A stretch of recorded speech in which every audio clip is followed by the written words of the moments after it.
8 ways that that we broke down to help in that, because there's a lot of different options. There's a lot of different ways that you can go in to best serve these people that are in pre-foreclosure. All right, and so it just depends. What you want to do is you want to remove all the other options, or put them into one of those other options besides taking a cash offer. And if it comes down to a cash offer, they're going to stick with that deal and they're going to get that to close.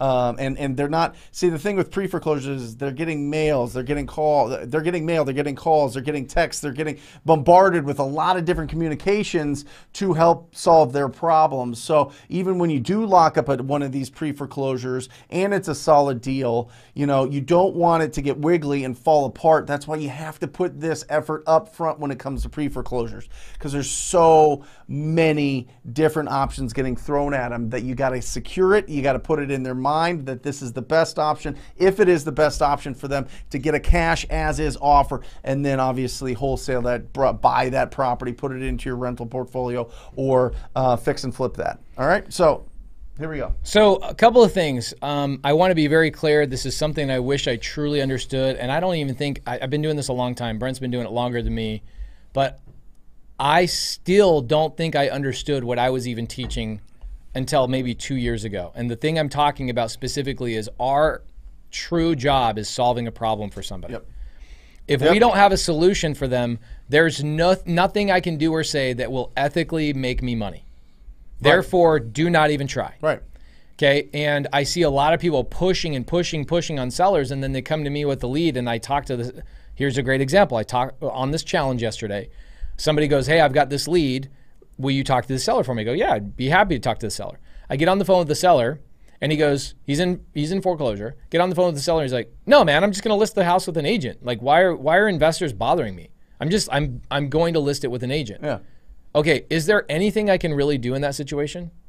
He's made up his mind. I mean, you could say, who are you going to list it with? Do you need a referral? Can I help you out? That's exactly what we did. Here? Do you so have I go, man, amazing. That's great. You definitely should go that route. But who's listing your house? Yeah. He goes, oh, I've got a friend. I go, bro, cardinal rule of selling your house is don't ever have your friends do it, because you're going to have animosity. You're going to blah, blah, blah, blah. I go, this was the question. I go, are you prepared to lose that friend? And he goes, what? Why do you say that? And I go, bro, you're going to lose that friend. They're not going to sell it for what you want. They're going to want to do open house, whatever. You need to have a third party that actually gives you a reduced rate. My realtors give me a reduced listing rate. Let me introduce you. So I introduced my student Ingrid, and on the call, Ingrid was on the live. She's like, oh my gosh, I'm going to get a listing. So we referred Ingrid to the seller yesterday, okay, because I couldn't help the seller. Right. But guess what? I still kept that person in my world, and for some weird, maybe strange thing, Ingrid, something weird happens where it falls apart because there's no equity or whatever, then the lead can come back to me. Right. But I'm not going to try and push somebody that should just list their property. Right. So let's go through a couple of these, the first three things. Yep. The first three things are things that you can do to help people that may not make you money in the short term today, but you are staying in the conversation and you are beating out the competition, because these are the things that the other competitors will never do. Okay? Yep. So number one, you guys look on the screen behind us, personal loans, or offering help. So pay attention, write this down. This is a great text message for a lot of people to understand. We will send a text message to people on the second or third follow-up if we haven't gotten them to reply in a pre-foreclosure or foreclosure situation. And the text message says, hey, we also have ways of helping you stay in your property, whether it's a personal loan or other types of help. Would you be interested in a conversation? Now, this is going to fry a lot of people's brains, because they're like, wait, I'm starting out and you guys keep telling me I don't have to have any money to start wholesaling, and now you're telling me I got to give people personal loans. No. What you're going to do is you're going to coach them. What you're going to do is you're going to set an appointment, because they weren't replying to your first couple text messages. You're going to set an appointment for either a phone call or an in-person appointment. And you're then going to coach them on how they should go to their friends, their family, or loved ones to get a personal loan to save their situation. And what happens in that conversation, they go, oh, no, I can't ask. Nobody in my family has money, right? Nobody in my family has money. Okay, well then we do give loans to people, but here's the challenge. It's incredibly expensive and I have to get approval from my partner. Is that something you'd be interested in? Guys, I've literally given one loan to one person and it's very, very, very, very rare. So don't think that that's the case. The case is you're going to coach them along. Have you called your brother? Have you called your sister? Yeah. Have you called your parents? Have you asked for a personal loan to save you from the situation? And here's what that question's going to do for you. It's going to open the entire world of what's really going on underneath. Yep. Okay? Yep. Now, if the seller has no major motivation, they have plenty of time, it's in the very beginning of the process, they got a ton of equity and the house is in good condition, the likelihood is ethically you should push them to a realtor. Yeah. That's really it. 100%. Ethically, you should push them to a realtor. Yep. So if you look at number 2, what you want to do is you want to have a realtor. Look at Jamil, made $1.5 million last year on one realtor relationship. Mm-hmm. It's why he has more cars than me. I drive a Prius. The guy has like 5 cars. Well, and it's not just he's not getting that from referral fees from listing agents like blowing up and getting a ton of listings, but those listing agents that come across deals send those to Jamil because he's now sending listing leads, which if you're in the business, if you're in the real estate agent business, listings, that is the gold. That is what you want. That's how you leverage a lot of your time and efforts, is by having listings, not driving people around as buyers all the time. Right. So the top best real estate agents around the country are listing agents. They prefer listings. So you're giving them all of these listing opportunities. Now they've got connected to that whole person's network and family and get referrals and build their business, and it's huge. And when they come across those properties that naturally happen that need some love, need some renovation, they have some clients that want to just get rid of a property, that goes to Jamil. He makes $1.5 million, and that's the relationship that you have. So just because you refer a pre-foreclosure over to a real estate agent doesn't mean, and even if you get nothing from it, if you're not licensed and you can't like legally get paid from it, another reason maybe to get a license, but or somebody on your team have a license, and you're not making anything on the upfront, the relationship, the squatting up, you are putting food in their bellies. You know what I mean? You are putting income into their account of these listing agents, and they're going to bring it back to you in the form of discounted property. You guys want to know how to get free Bitcoins? I'll tell you how to get free Bitcoins. Okay, here's how you get free Bitcoins. You give a realtor a referral like this. And what they do is like Jamil made $1.5 million from one relationship this year because he has shown value to a real estate agent first. He went to the agent first and said, I want to develop a relationship with you. I want to give you listing opportunities from people that just are not a good fit for us. And he started that relationship, and year over year over year, Jamil makes the equivalent of 20 Bitcoins worth of cash from that one relationship. That's how you go invest in Bitcoin, guys. I get a lot of people like, are you investing in Bitcoin?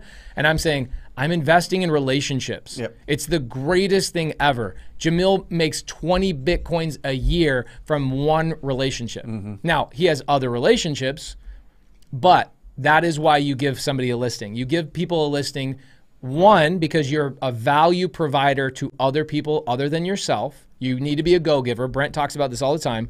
And two, the great thing is if they list the property with your real estate agent, guess what? You now have constant updates of what's going on with that property, and 20, 30% of the time it comes back to you anyway.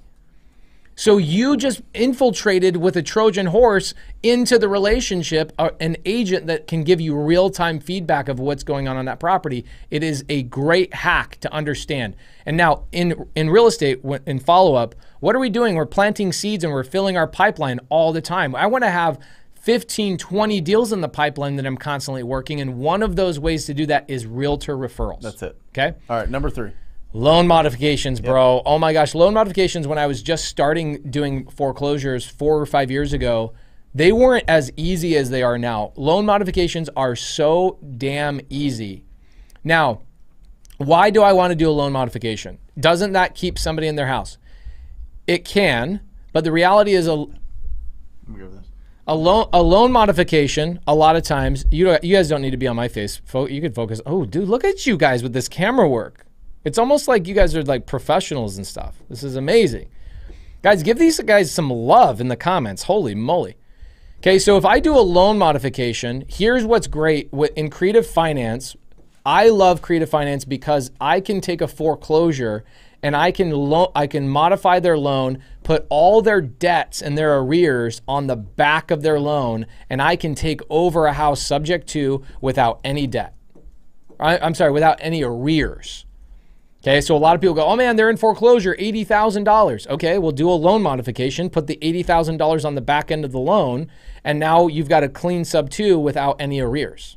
There you go. Brent, you want to break that down? Yeah, so just imagine that they haven't made payments for a long time. You've got the extra fees, you got the penalties, you got the attorney fees. They owe $20,000. They would have to pay $20,000 to be caught up with that loan, right? So what the bank does is they say, listen, you owe $100,000. This property, what we can do is we can put this 120 and we can add it to your 100. We can space it out for your payments. You're going to now go, you know, you've been paying on this loan for about 5-6 years. We're just going to reset that. We're going to do another 30-year loan at $120,000. Your payment's going to be pretty much the same, but does that help you out of your current situation? Are you okay now? Yes, I can make that payment. Okay, can you prove that you can make that payment? Yeah, here's my W-2 stubs. Here's my income. Here's what's in my bank account. Can you guys do this? Does this work? Yes, it does. Okay, now these people, they're just kicking the can down the road.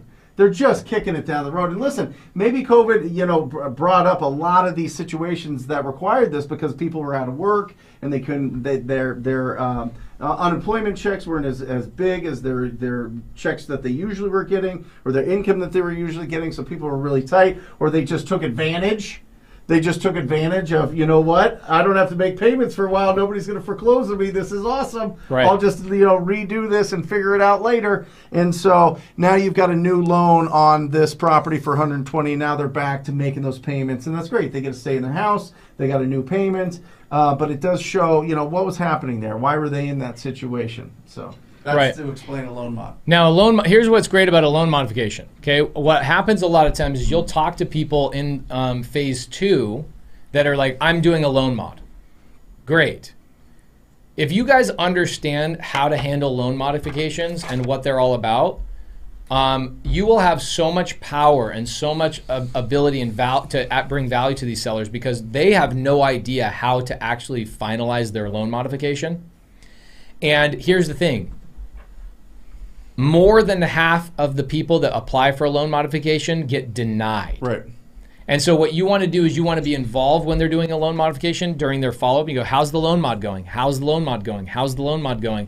They get rejected for one of a variety of reasons. The first reason why they get rejected has nothing to do with their ability to qualify for a loan mod. It's because they didn't finish the paperwork properly. Yeah. Now we're talking about a very specific demographic of people here. The demographic of people are people that are maybe a little bit disorganized, have made some bad decisions in their life for one reason or another. They could just be confused. Could be confused. I mean, it could just be, you know. It could be like the lady we just gave you a preview of that seller call. Her husband might have been paying all the bills and handling the paperwork. When I asked her who her mortgage company was, she's like, I don't know, my husband handled that. Right. So what happens is when they go through a loan modification, there's a high likelihood they don't know how to actually complete it. And so when you bring up, can I help you out? Is there any questions you might have of the loan mod? You guys will have so much rapport building opportunities to build with these people as they're going through the loan mod. Now, when 25 or 35 other investors are reaching out to these people during the ostrich phase, you're the only person they're listening to because you actually offered to help them with something that nobody else was offering to help them with. The conversations and the people, the relationship, you guys saw in an 8-minute phone call, I can make somebody cry. It's because I'm providing solutions that nobody else has offered them. Love it. Let's go 4 through 6. Okay. Let's go, yeah. Let's keep this thing, How are we good on time? Yeah. I mean, we're going. Are we behind? Yeah, it's all right. I mean, if we'll we're behind, get the question. Alejandro will tell us. Yeah. Alejandro will tell us. I don't know. I'm having a weird hair day. I don't know what's going on here. You guys are answering a lot of questions, and I think just keep going, and we'll go from there. Awesome.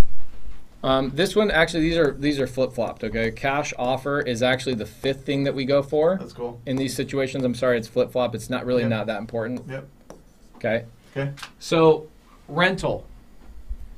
Okay. We offer to help people find rentals. We do a lot of things. We come in there and we have conversations like, do you need another place to live or what have you? Or what we do is we help them find a renter to come into the property. Right. Have I ever actually helped somebody find a renter to come into this person's property? No, but it continues the conversation and I give them really good advice and say, have you ever thought about maybe renting out your property and that way that renter can make your mortgage payment for you? Open up the conversation. On that one, I've never helped anybody on that. Do you find that most of the people that you're working with are owner occupied? Most of the people we work with are owner occupied, 95, 98%. And the reason, and by the way, this is totally different. If you guys are old school and you guys are used to the 2009, 10, 11, that whole, crash, it was mostly rentals that were really going through pre-foreclosure because investors kind of got silly and overbought and paid way too much and thought the market would always go up.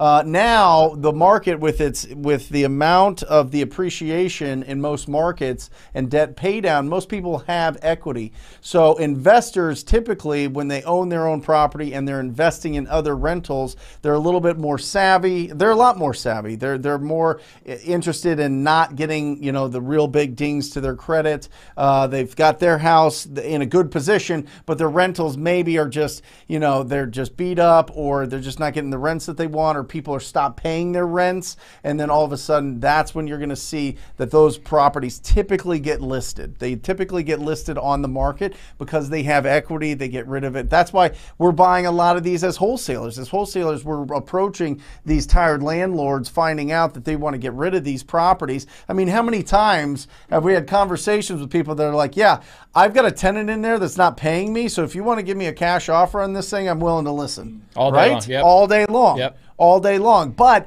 those have equity. So what you're really looking at with a lot of these pre-foreclosures that really get down the line is, and they're in the first phase and the third phase, is they're typically owner occupied. It's a much different thing. And to put somebody and to say, hey, listen, maybe you can't make the payment, but if you put a renter in here, I can help you do that. It doesn't often happen because they don't want to deal with that. They're overwhelmed already. They're not really that mindset of an investor. It is an option. And it's something to cross off the list, but it's not something that really... It's a big talking point, right? It's one of these things that if one of these other options for you guys has not opened the seller up to you, offering to help them find a renter or something along those lines to get into the property, I've never actually physically done that. I've seen other investors take what I teach and they've actually helped somebody find a renter. What happens with me is I know how to navigate the conversation and say, do you need help finding a renter? And they go, no, I don't. I don't need help with that. Okay, well, we do that for a lot of people, or we have the ability of doing that. Tell me why you wouldn't want to have a renter, right? If you like that video, hit that subscribe button. We come out with new videos every single day. And if you want your questions answered, like you and I, one-on-one, make sure that you join us for the live show every single Wednesday. I will see you there.